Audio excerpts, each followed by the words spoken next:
Qual a relação entre os nossos estados mentais e emocionais com a nossa saúde, com o nosso sistema imunológico? No podcast de hoje, nós vamos abordar essa temática de uma maneira muito especial, porque você vai conhecer a pesquisa de ponta que está sendo feita pelo Haroldo Dutra Dias, cofundador do Odisseia Academy, na área de neurociências, que é a base da pesquisa de doutorado que ele está fazendo. Nós vamos entender qual é o estado da arte, qual é o estado mais recente da ciência que desvenda essa relação entre os nossos estados emocionais, nossos estados mentais e a nossa saúde física, fisiológica. Vamos lá para mais um podcast Odisseia.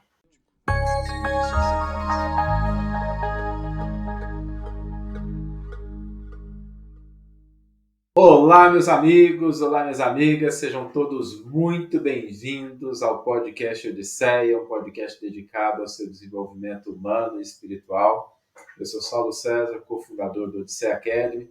Junto comigo aqui está Haroldo Dutra Dias. Tudo bem, Haroldo? Cofundador do Odisseia também. Saulo, bom dia. Mais um podcast e hoje é especial, né? Que a gente está... Muito.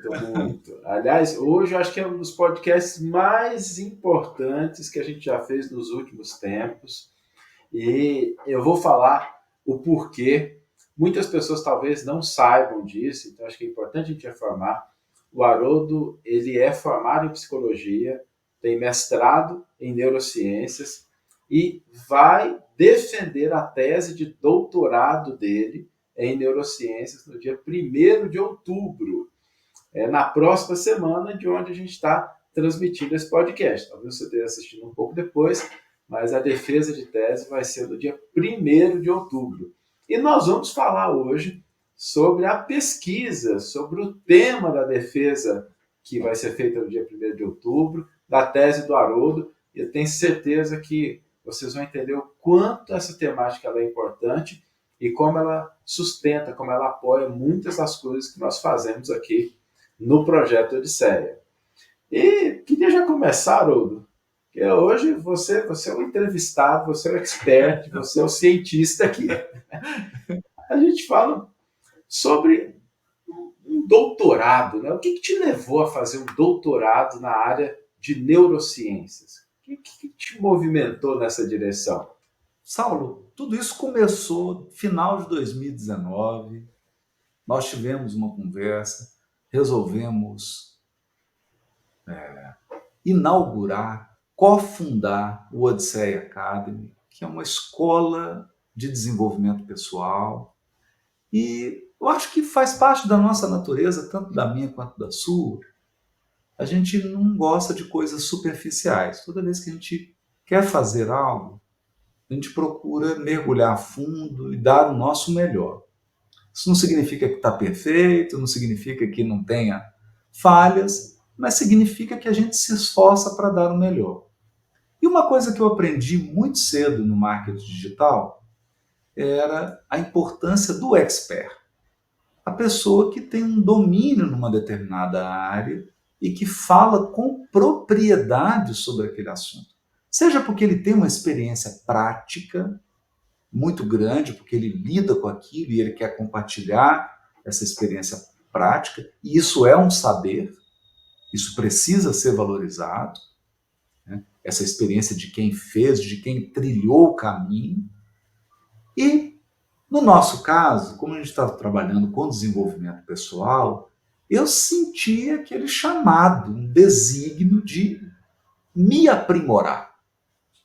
Já que eu lidaria com o desenvolvimento humano, já que eu aprofundaria nas questões emocionais, da mentalidade, eu senti uma necessidade urgente de me qualificar, de seguir uma jornada. Veja, tem vários caminhos para você fazer isso, né? O caminho que eu segui não é necessariamente uma trilha que deva ser seguido por todos, independente disso, né?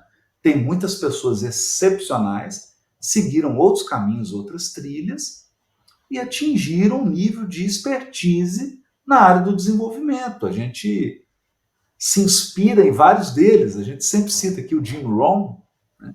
fez um caminho totalmente diferente, uma pessoa que a gente tem uma profunda admiração, mas esse foi o meu caminho. Então eu resolvi fazer a psicologia, me formei, a paixão pela neurociência, pelo cérebro, pelas neuroplasticidade, para entender melhor esses assuntos, me levou primeiro a uma pós-graduação na PUC do Rio Grande do Sul, e lá eu me apaixonei pelo tema. E dei oportunidade, fiz a prova do doutorado, é uma prova, porque é uma faculdade pública, passei na prova, fiz os 2 anos, defendi a minha dissertação, obtive o título de mestre e veio a oportunidade de fazer o doutoramento em neurociência. Meu mestrado foi sobre ansiedade e as repercussões físicas, fisiológicas da ansiedade, e o doutorado foi sobre depressão, né? Os aspectos moleculares, os biomarcadores da depressão, e compreender melhor a interação do sistema nervoso com o sistema imune, né? E o doutorado está concluído, né? A defesa, já houve a qualificação, a defesa é agora, terça-feira, dia 1º de outubro, 14 horas. A gente vai tentar, não posso prometer, mas a gente vai tentar transmitir isso aqui no canal Odisseia, porque essa é a história do Odisseia Academy, né? Isso tudo, a inspiração foi o Odisseia Academy, né? E a novidade é que o pós-doutorado já está engatilhado e ele começa dia 3 de outubro, Saulo. Termina o doutorado, a defesa do doutorado no dia 1º de outubro, respira dia 2 e dia 3 já começa o pós-doutorado. Começa o pós-doc, né? E um pós-doc realmente fantástico, né? Vou fazer o pós-doutoramento na Universidade de Harvard, na Harvard Medical School, e aí vai ser um pós-doutorado bem amplo sobre os transtornos, a compreensão da neurobiologia das emoções, que é o grande tema que a gente aborda aqui, a inteligência emocional, mentalidade. E é gostoso porque a gente traz para o Odisseia não somente o que está nos livros, né? A gente traz para o Odisseia aquilo que nós estamos pesquisando de forma original, aquilo que está sendo descoberto em laboratório, né? Então essa foi a jornada, essa foi a inspiração. Que bacana. Eu acho que o que você falou é muito importante que a gente diga isso, porque quando a gente fala de desenvolvimento humano, com todo respeito, carinho, consideração que a gente tem por todas as pessoas que estão nessa área, mas nós temos uma preocupação de que quando a gente propõe uma ferramenta, quando a gente propõe uma dinâmica, quando a gente prepara um curso, quando a gente prepara algo que vai ajudar as pessoas nesse campo do desenvolvimento pessoal, isso tem que estar embasado não somente no achismo, mas na vivência, na prática e naquilo que a ciência traz de mais atual. Porque a gente avançou muito nessa área nos últimos anos, nas 2 últimas décadas, e eu achei interessante o tema da sua tese, entender a assinatura molecular da depressão. E quando a gente fala de assinatura molecular, você vai explicar para a gente o que é isso, mas eu acho interessante porque às vezes a gente pensa na depressão como sendo somente um problema psicológico, né? Olha, é um problema mental, e a gente às vezes não vê a correlação que existe entre essa parte mental, essa parte emocional e a parte fisiológica. E muito embora já existam algumas coisas nessa área, mas essa ponte, do ponto de vista científico, até o presente momento, ela ainda é um grande desafio, não é mesmo? É um grande desafio, Saulo, porque nós temos alguns extremismos. Nós temos algumas abordagens que acreditam que o ser humano é apenas um equipamento biológico, é apenas um conjunto de sistemas biológicos, de órgãos e sistemas que se comunicam. E do outro lado nós temos um outro extremismo de pessoas que acreditam que o ser humano é apenas mente, né? Então a gente tem assim, um paradoxo, né? Porque de um lado é só um corpo sem alma, do outro lado é uma alma sem corpo. E na verdade, particularmente, nós estamos interessados nesses 2 elementos juntos. uma mente corporificada. E nós sabemos pela experiência do cotidiano. Nós sabemos o quanto que um estado emocional, o quanto que um estado psíquico afeta seu corpo. Ora, quem aqui nunca ficou ansioso e não conseguiu dormir? Quem nunca teve um quadro de ansiedade e não desenvolveu uma gastrite? Quem nunca teve um problema de artrite reumatoide, fez tudo quanto é exame, não identifica? Ou um problema de dor crônica? Ou um problema de zumbido no ouvido? Ou outros problemas que são chamados de psicossomáticos, que organicamente a pessoa não está doente, mas ela está com sintoma. Então, entender isso, em que momento que a mente interage com o corpo, em que momento que os estados emocionais se tornam fisiológicos. Essa é a minha paixão por investigar. E esse é o grande tema do Odisseia Academy. Porque aqui, Saulo, nós estamos interessados em encontrar estratégias para a saúde. Quer dizer, a gente não está querendo apenas descrever o adoecimento, apenas entender mecanismos. Nós estamos querendo ferramentas para ter uma vida melhor, para viver melhor. Isso é importante, né? Exatamente. Eu me lembrei de você comentando sobre essa dicotomia entre mente e corpo, e isso teve seu ápice ali com o René Descartes, e eu me lembro que tem uma história que ela parece anedótica, mas o Descartes tinha um amigo que era muito religioso, e ele tinha exatamente essa visão extremada, de que não, o problema é do espírito, da alma, da mente, né? E o Descartes, do outro lado. E o pessoal brincava que quando eles se cumprimentavam na rua, o Descartes virava para mim e falava assim, ó alma, e o amigo respondia assim, ó corpo, como se fossem duas coisas separadas. Mas é interessante porque às vezes a gente tem dificuldade realmente de conciliar isso, não só no nosso cotidiano, mas eu acho que principalmente do ponto de vista da academia, né? Existem estudos, Haroldo, que falam sobre essa correlação. Como é que está o estado da arte, o estado mais atual da pesquisa, nessa busca de uma ponte que possa ser identificada entre essas duas dimensões do ser humano? Mesmo a gente desconsiderando essa questão dos extremos, uma coisa é fato. Já temos diversos estudos demonstrando que estados mentais, especialmente estados emocionais, têm um impacto na nossa fisiologia, especialmente no sistema imunológico. Especialmente no sistema imunológico. E veja, às vezes a pessoa olha para esses artigos científicos e ela fala assim, isso aí eu já sei. Isso aí eu já sei. Ué. Quando eu estou nervosa, quando eu estou nervoso, eu gripo. Né? A minha sinusite ataca. Sim. A gente vive isso no dia a dia. A dificuldade é explicar o mecanismo. E por incrível. E tem um outro problema também, é que quando a pessoa parte da própria experiência, isso não pode ser generalizado. Pode ser generalizado. E aí, às vezes, a pessoa fica com a impressão de que aquilo acontece com ela, aí quando a pessoa está nervosa, ela vai dar um antigripal para a pessoa toda vez que ela está nervosa. Exatamente. Às vezes o sintoma na outra pessoa é completamente diferente. Porque geralmente, né, o pensamento, a gente no pensamento leigo, a gente interpreta assim. Ora, aconteceu comigo, é lei do universo. Né? Se aconteceu comigo, é uma lei universal. Não é bem assim, né? Não é porque aconteceu com você que é uma lei universal. Pode ter sido um caso fortuito, né?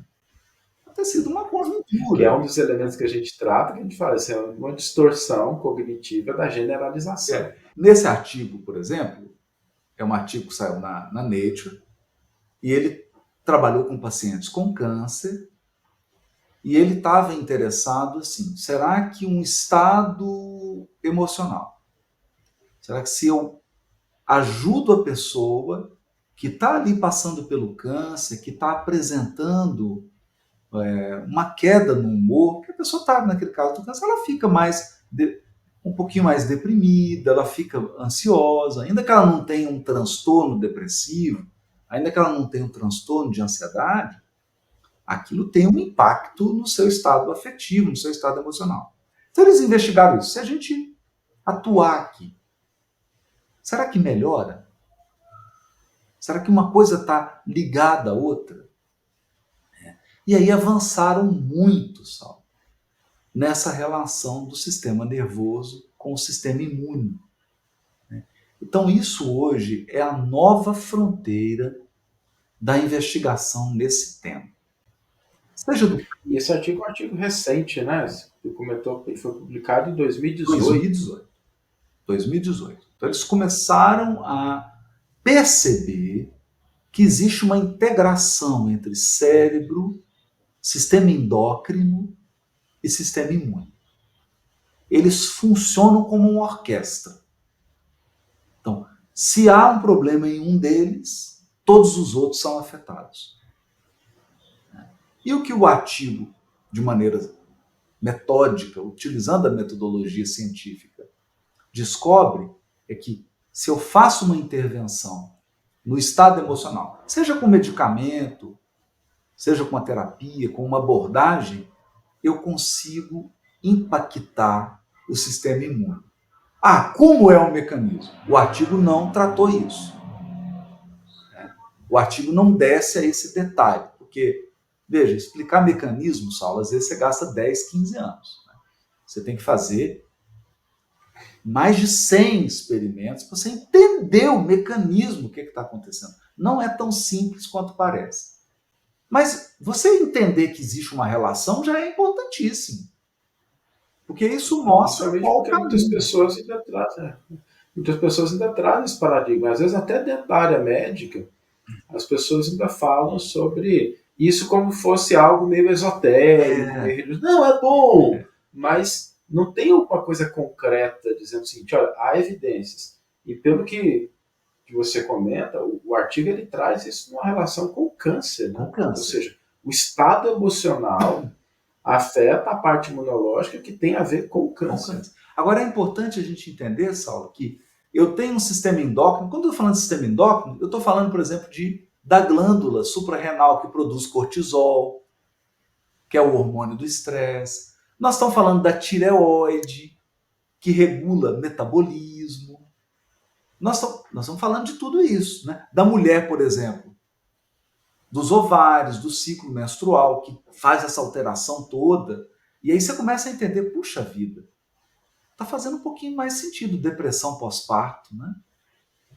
Olha, está fazendo sentido por que um paciente com leucemia, você começa um tratamento com um medicamento chamado interferon e 75% dos pacientes desenvolvem depressão.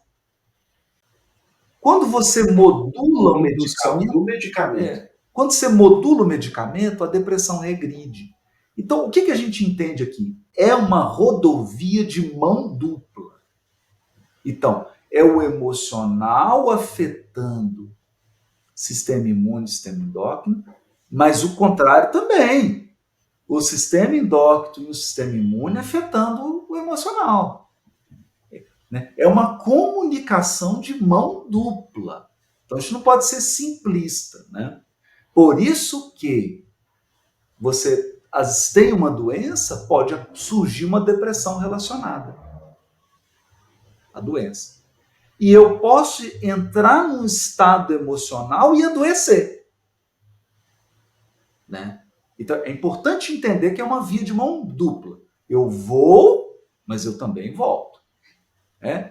Um afeta o outro. Né? Isso é muito curioso, porque abre um campo de estudo e agora o grande desafio é entender os mecanismos. Né? No meu doutorado, eu explorei alguns, já adentrei nos mecanismos, já comecei a descobrir alguma coisa aí do mecanismo que vai, assim, que é bem inédito, é original, não tem na literatura, e a gente começa a investigar de forma mais profunda essa interação sistema nervoso e sistema imune. Qual é o mecanismo que você observou que ele está presente nessa relação? Sei que às vezes pode parecer um pouco complexo, mas vamos aproveitar que a gente está falando aqui às vésperas da sua defesa de doutorado. Vamos aprofundar um pouquinho esse tema, como eu costumo brincar, vamos aprofundar, e se tiver algum ponto a gente vai esclarecendo, mas como é que esse mecanismo se processa? Entre essa parte mental, neurológica e a parte fisiológica, quais são os elementos que estão presentes nessa interação? Saulo, para a gente entender o corpo, a gente tem que voltar para a unidade básica da vida, que é uma célula. A célula é a unidade básica da vida. Todos os organismos vivos são compostos de células. Seja uma célula, ou múltiplas células, ou trilhões de células, como nós, seres humanos. Mas são células. E o mecanismo de funcionamento de uma célula, Saulo, é idêntico. Então, uma bactéria, um ser de milhares de células, né, uma alga, ou um ser humano com trilhões de células, o mecanismo de funcionamento da célula é o mesmo. Ele funciona do mesmo jeito. Isso é bonito, né? Porque significa que a vida tem uma base única. Né? E como é que é essa base? Eu vou usar uma metáfora aqui que vai ficar fácil de entender. Pensa numa cozinha de um grande restaurante.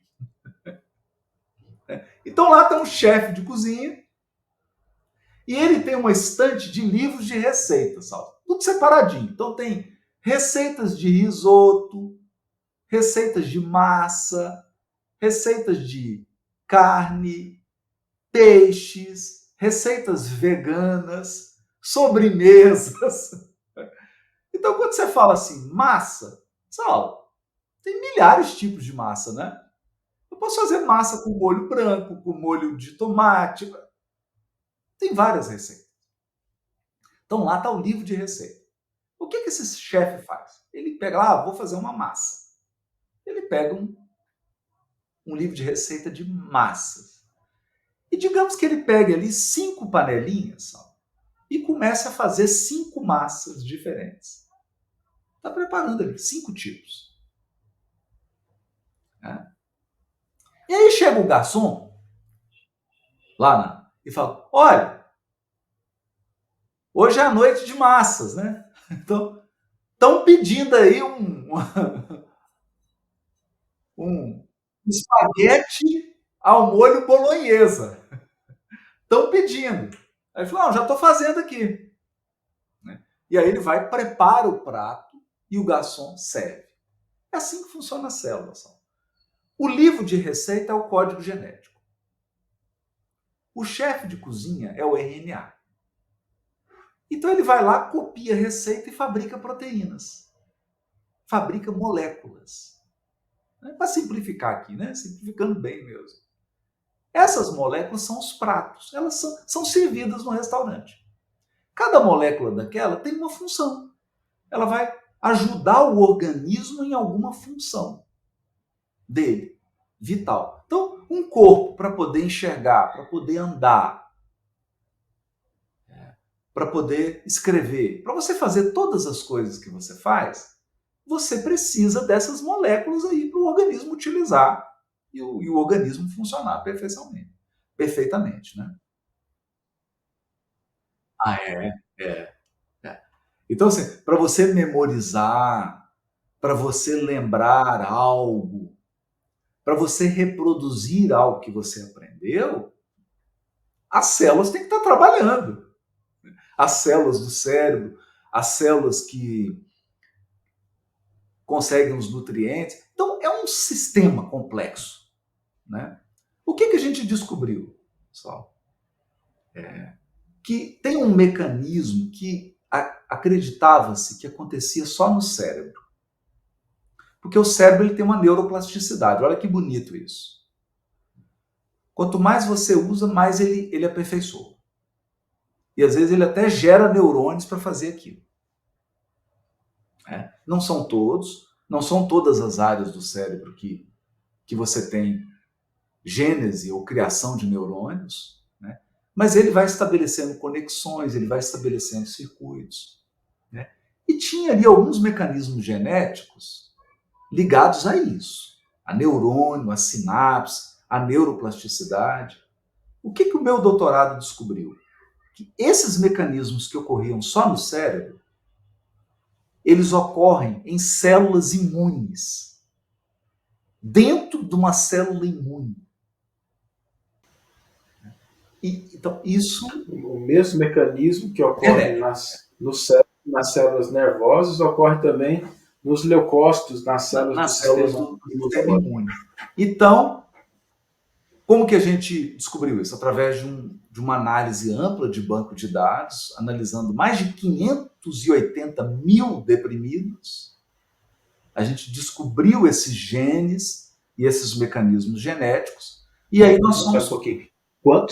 Quantas pessoas estavam nesse banco de dados? 580 mil deprimidos, 1.100.000 indivíduos, porque tem os controles, né? Uau. E é interessante porque tem bancos de dados que a gente utilizou que eram células de pessoas que morreram por suicídio. Então foram lá e extraíram células do cérebro de suicidas. Suicidaram por depressão, claro, né? Eram pacientes já diagnosticados com depressão, então foram lá e coletaram células de diversas regiões do cérebro. Só que coletaram também sangue, células sanguíneas. E aí ninguém tinha feito essa combinação, Saulo, porque não se imaginava que tinha uma relação. Para que pegar células sanguíneas? Vamos olhar só o cérebro, né? E a gente entendeu que tinha uma relação, porque é no sangue que estão as células do sistema imune, né? Que são os chamados glóbulos brancos. Os glóbulos brancos são os leucócitos, né? Aí você tem lá uma família de células, né? Linfócito, linfócito B, linfócito T. Não vamos entrar nesses detalhes aqui, que não vem ao caso, né? Mas lá estão todas as células do sistema imune, estão circulando no sangue, claro. Porque elas têm que agir no corpo inteiro. Então elas estão ali navegando pelo corpo. Inclusive pelo cérebro. Inclusive pelo cérebro, porque o cérebro é irrigado, né? O cérebro tem que receber sangue. É o sangue que leva oxigênio, que leva nutrientes, que ajuda o cérebro a manter suas funções. Né?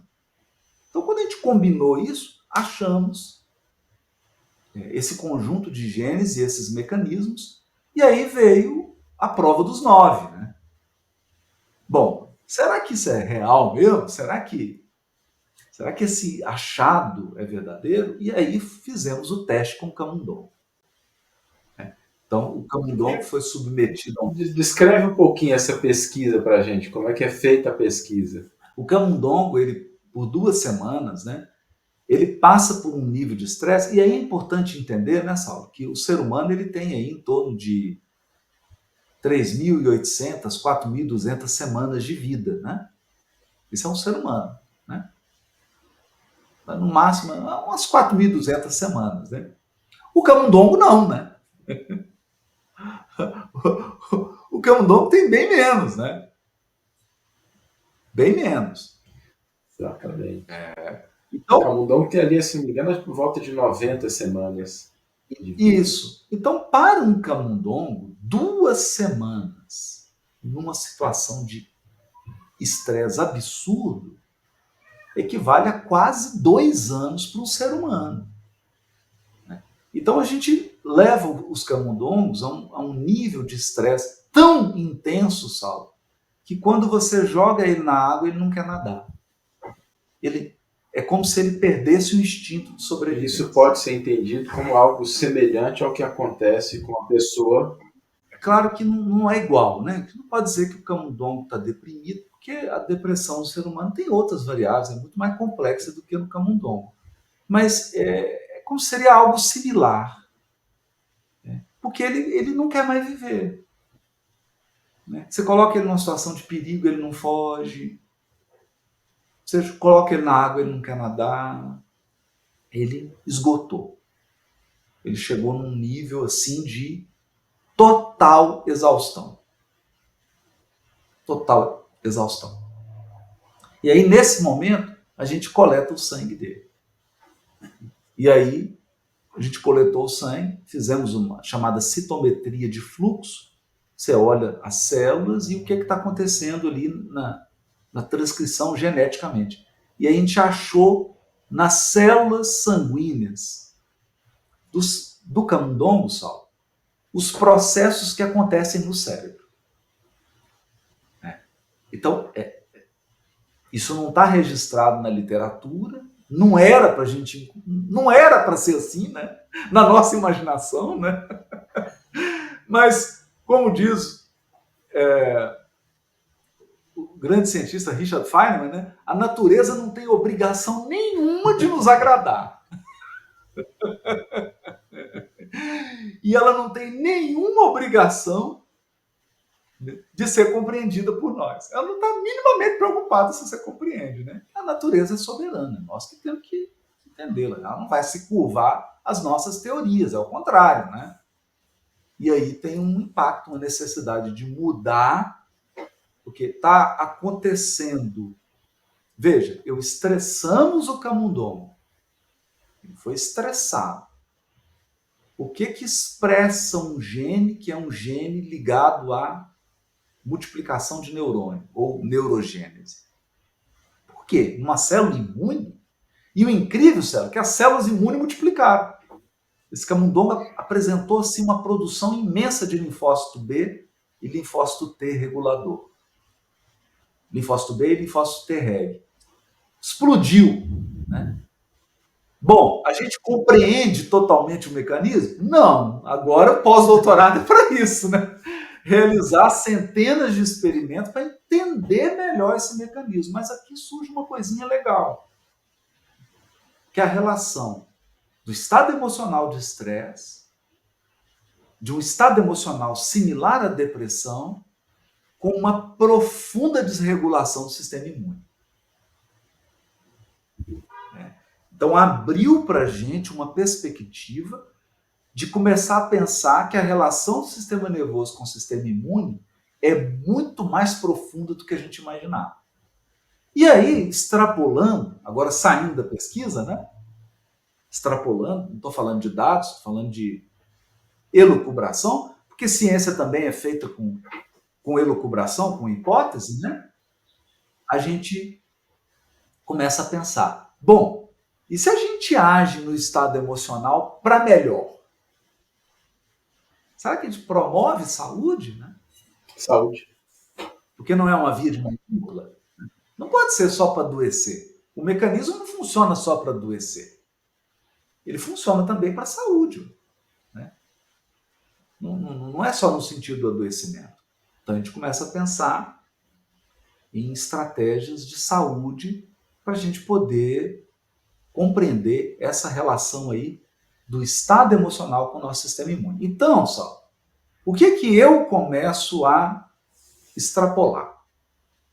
Quando a gente fala em inteligência emocional, quando a gente fala em equilíbrio emocional, nós estamos falando em saúde. Nós estamos falando de um profundo impacto no sistema imune. Nós estamos falando de um impacto cognitivo. Então, é muito mais sério do que a gente imaginava. Muito mais sério do que a gente imaginava. E fiquei muito feliz porque, assim, como se respaldasse os 5 anos de existência do Odisseia Academy, né? Todo o trabalho que nós estamos fazendo aqui desde 2019, ele ganha aí um respaldo, ganha uma base muito robusta, Saulo.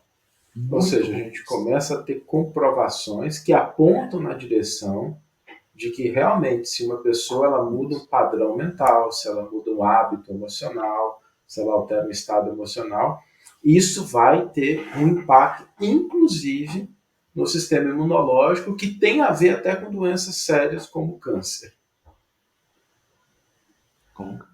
Como câncer. Porque o que a minha pesquisa mostrou? Porque aí eu investiguei isso também, Saulo.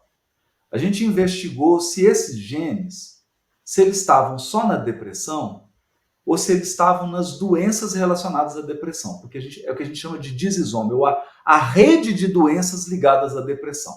Então, eu vou te dar um exemplo. O paciente com leucemia, que é tratado com interferon, 75% não desenvolve depressão? Desenvolve. Então, tem que estudar leucemia. A síndrome do intestino irritado. A gente foi pegando um conjunto de doenças e olhamos nos bancos de dados, de novo, confirmou só. O mesmo mecanismo em toda essa rede de doença. Em toda essa rede de doença. Então é um campo de estudo assim incrível. E do ponto de vista de futuro, Haroldo, aonde você acha que isso aponta em termos de benefício, impacto para as pessoas? Como é que você vê o impacto de uma pesquisa como essa na vida das pessoas, no cotidiano delas? Saulo, eu penso que a questão da educação emocional e a educação da mentalidade, veja, não é o que a escola faz. Não basta ensinar física, matemática, geografia e história. Eu estou falando de uma educação psíquica.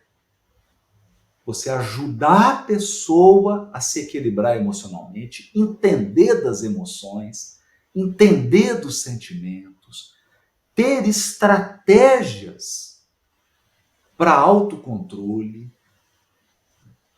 estratégias para mudar a mentalidade. Isso vai ser a nova fronteira da educação, Saulo. Porque vai ficar claro que esse aspecto não é só educação, é saúde também. Ou seja, deixou de ser uma coisa que estava compartimentalizada para realmente fazer parte dessa estrutura geral do ser humano. Ou seja, não é só uma questão de você manter um hábito emocional, um pensamento equilibrado, mas você está ao mesmo tempo cuidando da sua fisiologia, prevenindo doenças, evitando problemas. É lógico que eu sei que a gente está muito longe ainda de ter comprovações científicas, mas isso aponta nessa direção. Aponta na direção de que a inteligência socioemocional e a formação de uma mentalidade sólida, você trabalhar... E quando eu falo mentalidade, é o que a gente trata aqui no Odisseia. Crenças, valores, modelo de raciocínio. Você mudar isso é agente promotor de saúde. Essa seria a minha aposta. E veja, eu não falo isso só por uma elucubração, não. Já tem vários estudos mostrando, por exemplo, por que musculação e exercício para as pernas ajuda no paciente com transtorno mental. Porque está ligado. E é interessante, porque você falou do estado depressivo, ou parecido com o estado depressivo no ratinho, né? E quando a gente traz isso para o ser humano, é aquele estado da pessoa não querer agir, dela ficar apática, dela ficar insegura, dela não fazer o que ela precisa fazer, ou nos relacionamentos, ou na vida profissional, ou para ganhar dinheiro, para começar um novo negócio.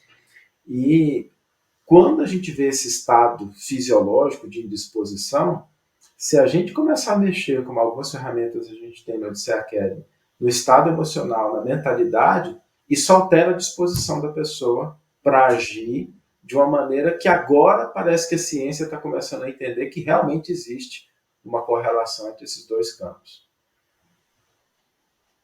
Já está abrindo caminhos para a gente poder falar disso de forma mais séria, menos especulativa. Veja, eu não estou dizendo que a gente tem todos os dados, todas as peças do quebra-cabeça. Não é isso que eu estou dizendo. Tem muito ainda a se investigar. Mas a gente começa a aprender, Saulo, que essas relações são sérias. Elas são reais.